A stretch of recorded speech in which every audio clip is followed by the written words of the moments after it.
बताया जाए 498 ए धारा क्या है मैम? 498 हमारे भारतीय दंड संहिता की एक ये ऐसी धारा है जो कि दहेज हेतु विवाहित महिलाओं के खिलाफ जो मानसिक और शारीरिक प्रताड़ना किए जा रहे हैं उनके खिलाफ ये धारा है। इस धारा के अंतर्गत महिलाओं को जिसमें कि जो आरोपी होते हैं उसको 3 साल की सज़ा और जुर्माना का प्रावधान है।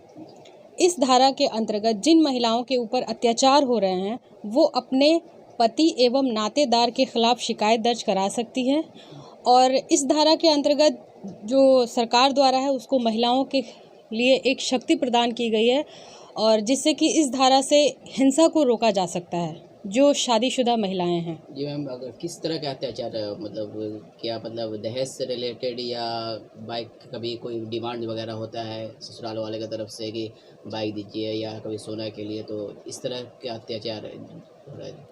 इस धारा के अंतर्गत जनरली जो शादीशुदा महिलाएं होती हैं जब वो अपने ससुराल जाती हैं तो उनको किसी न किसी तरीके से प्रताड़ित किया जाता है। जैसे कि उनको कभी किसी चीज़ की मांग की जाती है, कभी पैसों की मांग की जाती है, कभी किसी सामान की मांग की जाती है या फिर उन पे किसी तरह का एक मानसिक ऐसे कटाक्ष बोले जाते हैं जिससे कि महिलाओं को अपने आप के ऊपर ये होता है कि नहीं, इस तरह का नहीं होना चाहिए और वो मजबूरन इन सब चीज़ों को पूरा करने के लिए विवश होती हैं।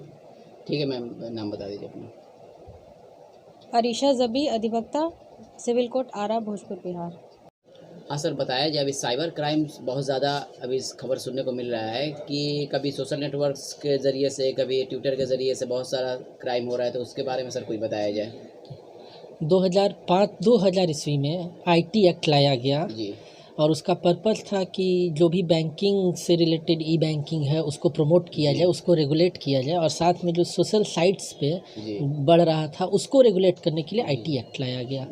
लेकिन समय के साथ सोशल नेटवर्किंग साइट्स का यूज काफ़ी बढ़ा और लोगों ने उसका मिसयूज करना स्टार्ट किया, जिसमें समय समय पर जैसा जैसा मिसयूज हुआ अमेंडमेंट भी लाया गया ताकि सोशल साइट्स को किसी को पीड़ित बनाने का, किसी को हैरास करने का, किसी को बदनाम करने का हथियार ना बनाया जा सके। उसको बार बार रेगुलेट किया जाता है क्योंकि लोग फेक आईडी बनाते हैं, ये बनाते हैं और साथ में बैंकिंग में भी कई तरीके से पैसे का फ्रॉड होता है, उसके भी रेगुलेशन के लिए आईटी एक्ट लाया गया है। हम लोग को ये भी खबर आया है, बहुत सारा सुनने को मिला है कि किसी के फेक आईडी बना के कभी किसी से डिमांड कर ले, ये कर ले, तो इसके लिए क्या प्रावधान है, क्या कोई सजा वगैरह? इसके लिए भी आईटी एक्ट में अमेंडमेंट ला के उसको सजा का रूप दिया गया है। साथ ही एविडेंस एक्ट और भी जो कंसर्न्ड एक्ट्स हैं उसमें भी आईटी से रिलेटेड इश्यूज को इनकॉर्पोरेट किया गया ताकि कहीं पे भी कानून की कमी के कारण किसी को कोई अपराधी बच ना पाए।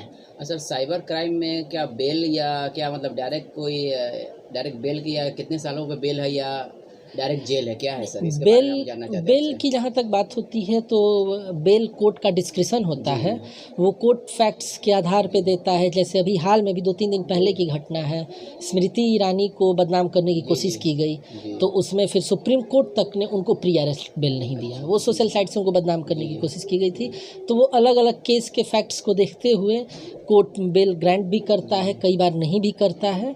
कई बार 1-1 साल 2-2 साल तक भी लोग रहे हैं। केरला में ऐसी घटना हुई, ऐसी कई सारी घटनाएं हैं। तो बेल के बारे में ये कहना कि एक खास समय में बेल दे देना है या नहीं दे देना है, ऐसा कुछ नहीं है। वो फैक्ट्स के हिसाब से किस तरह से मिसयूज किया गया है। हम लोगों ने सुना है कि साइबर क्राइम में कोई अगर अपराधी या अभियुक्त डराता है तो उसको 2 साल या 3 साल तक बेल नहीं, तो क्या ये मतलब क्या इसमें पूरा नहीं, कई बार उस तरह के विवाद में नहीं पड़ता है। एक मुझे याद नहीं है केस का नाम, बट केरला में एक ऐसी घटना हुई थी जिसमें कि काफ़ी दिनों तक वो जेल में रही, लेडी थी, उन्होंने काफ़ी किया, उस 1-1.5 साल तक रही।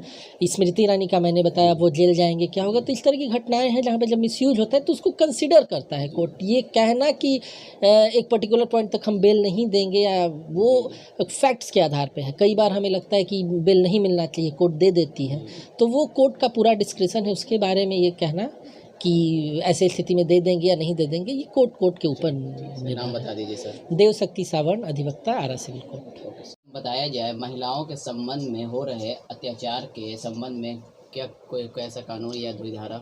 महिलाओं के संबंध में हो रहे अत्याचार के संबंध में विशेष कानून है, जैसे कि आईपीसी की धारा 498A और डोमेस्टिक वायलेंस एक्ट 2005 के अंतर्गत दिया गया है। और जो जो महिलाएं शादीशुदा नहीं है उसके बाद भी उसको प्रताड़ित किया जा रहा है, उससे कोई उस वजह से कुछ मतलब डोमेस्टिक वायलेंस जी, जी, एक्ट वो मैरिड या अनमेरिड या जो लिव इन में रहते हैं, अनमैरिड के लिए अनमेरिड के लिए भी है, लिव इन में रहती है उसके लिए भी है, जी। और जो मैरिड है उसके लिए भी है। अच्छा जी। जी, नाम बता दीजिए अपना। गुलबशा अंसारी, एडवोकेट, सिविल कोर्ट आरा। बताया जब पॉक्सो एक्ट मतलब पॉक्सो एक्ट जो धारा जो है ये क्या है सर, कब आया है और क्या इसका खुलासा देखिए है ये एक्ट जो बना है जी। 2012 में भारत में बना है। जी इसका नाम है protection of the children from sexual offence 2012। जी सर। इस एक्ट के तहत जो है 18 साल से कम बालक चिल्ड्रन जो हैं उनके विरुद्ध अगर कोई लैंगिक अपराध होता है, सेक्सुअल ऑफेंस होता है, उसके अंतर्गत का जो मामला होता है इसी स्पेशल एक्ट के द्वारा देखा जाता है। जी जी। और सर क्या मतलब इसमें कोई सज़ा वज़ा या अगर जो नहीं क्राइम करते हुए अगर कोई इस स्पेशल एक्ट के तहत जी। जो भी अभियुक्त इस तरह की घटना कारित करते हैं उनके लिए बहुत सख्त सज़ा है। जी और सख्त का मतलब ये है कि इस एक्ट में 2019 में जो अमेंडमेंट हुआ है जी सर। उस अमेंडमेंट के तहत अब जो है फांसी तक की सज़ा इसमें दी जाने लगी इस है। एक्ट में सर। जी जी। अच्छा।